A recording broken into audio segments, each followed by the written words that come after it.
तो हेलो दोस्तों, आप कैसे हैं। आज हम देखेंगे होंडा शाइन जो आपका नया मॉडल आया है, ये किन लोगों को खरीदना चाहिए। और 3000 प्लस किलोमीटर मैंने इसको ड्राइव किया है। तो इतने ड्राइविंग के दौरान मैंने इसमें कौन कौन सी कमियां महसूस की है और कौन कौन सी इसकी खूबियां, उसकी संपूर्ण जानकारी इस एक ही वीडियो में प्राप्त होने वाली है। बिल्कुल रियल वीडियो है, कोई भी इसमें आपको मैं मिक्स करके नहीं बताऊँगा। मेरा 100% जो जेन्युइन रिव्यू है वो आपके साथ शेयर करूँगा।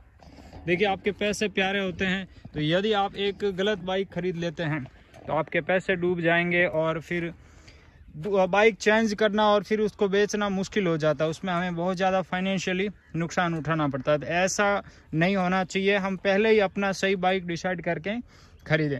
तो दोस्तों, इसकी खास बात मुझे ये लगी, इसका माइलेज बहुत अच्छा है। और इसके अलावा ये स्प्लेंडर और इसकी रेट की यदि हम बात करें तो आपको लगभग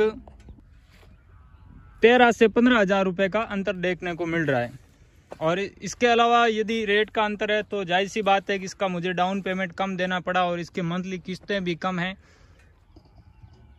और इसका राइडिंग एक्सपीरियंस की बात करें तो सिंगल सवारी में ये आपको बेस्ट राइडिंग एक्सपीरियंस देने वाली है। टॉप स्पीड की बात करें तो ये 80 तक टॉप स्पीड जाती है। इसका 60 तक की स्पीड में अच्छा परफॉर्मेंस रहता है। उसके बाद बहुत धीरे धीरे स्पीड ये पकड़ती, मुझे ऐसा नोटिस करने में आया। उसके अलावा इसकी कुछ कमियां भी है, जैसे कि आप देख सकते हैं यहाँ पर ये कैटालिटिक कन्वर्टर बिल्कुल आपका यहाँ पर ऊपर लगा हुआ है। इस पे ऊपर कोई भी गार्ड नहीं लगा हुआ है। तो लॉन्ग डिस्टेंस में आप जाएंगे तो इसकी जो हीट है वो आपको पैर को लगेगी और आपके पैर में जलन हो सकती है। और मेरे साथ ऐसा कई बार हुआ भी है।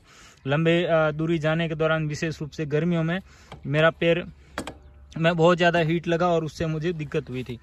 शॉर्ट डिस्टेंस के लिए, जैसे आप डेली थोड़े डिस्टेंस जैसे 10 से 15 किलोमीटर यदि आप ड्राइव करते हैं सिंगल सवारी में, जैसे ऑफिस जाना है या कहीं भी ऐसे शॉर्ट डिस्टेंस के लिए आपके लिए बाइक बहुत अच्छी साबित हो सकती है। इसके अलावा इसमें जो आप स्प्लेंडर में यदि पैसे ज़्यादा पे करते हैं तो उसका फ़ायदा यह है कि उसमें आपको ट्यूबलेस टायर मिलते हैं, जबकि इसमें ट्यूब वाले टायर हैं। अब ट्यूबलेस टायर का फ़ायदा उन लोगों को रहता है, एक बार केमिकल डलवा दिया ट्यूबलेस टायर में तो वो बार बार पंचर नहीं होंगे।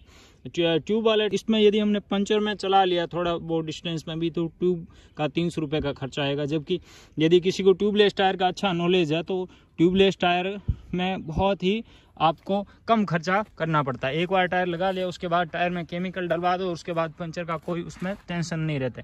तो ये इसमें आप स्प्लेंडर में आपको फ़ायदा मिलेगा। इसके अलावा स्प्लेंडर का जो टायर है वो 18 के साइज़ का, इसका 17 का है। यानी आपको थोड़ी हल्की और ऐसे जैसे कच्चे रास्तों में आप चलाएंगे तो ऐसे मतलब इसका थोड़ा सा बैलेंस नहीं रहेगा, जबकि स्प्लेंडर का अच्छा बैलेंस। इसके अलावा इसके यदि आप सस्पेंशन वगैरह देखो तो इसके देखिए सस्पेंशन की स्प्रिंग बिल्कुल ऐसे मतलब है पतली है। तो जैसे आप पीछे थोड़ा ज़्यादा भार डालेंगे ये पीछे से नीचे बैठ जाती है और आगे से ऐसे ऊपर उठ जाती है। तो एक हल्की बाइक का एक्सपीरियंस देगी। यदि आप डबल या ट्रिपल सवारी में चलाएंगे तो इसमें थोड़ा सा आपको कंट्रोल ज़्यादा ऐसे रखने का प्रयास करना पड़ेगा शुरुआती दिनों में।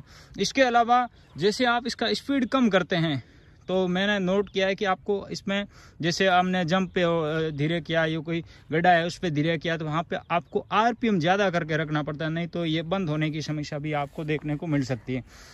ठीक है, तो वो आपका देखिए, यदि आप स्प्लेंडर चला रहे हैं या बड़ी बाइक चला रहे हैं तो इसको जब आप चलाएंगे तो थोड़ा सा आपको कुछ अंतर देखने को मिले। आप इसमें क्या जानना चाह रहे हैं वो नीचे कमेंट करके बता सकते हैं। सुरेंद्र खिलरी यूट्यूब पर सर्च करें और हमारे अन्य वीडियो देखें।